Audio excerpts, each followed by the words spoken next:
Stop wondering why fireflies glow and find out how glow sticks really work. Let's dive into chemiluminescence.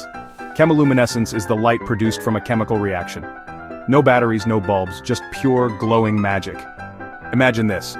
Fireflies use chemiluminescence by mixing luciferin with oxygen to light up their summer nights. Cool, right? And those glow sticks you crack on Halloween? They mix hydrogen peroxide with a dye to create that colorful glow. But it's not just for fun. In forensics, luminol helps detectives find blood by glowing blue when it reacts with iron and hemoglobin. Chemiluminescence is efficient, creating light without much heat.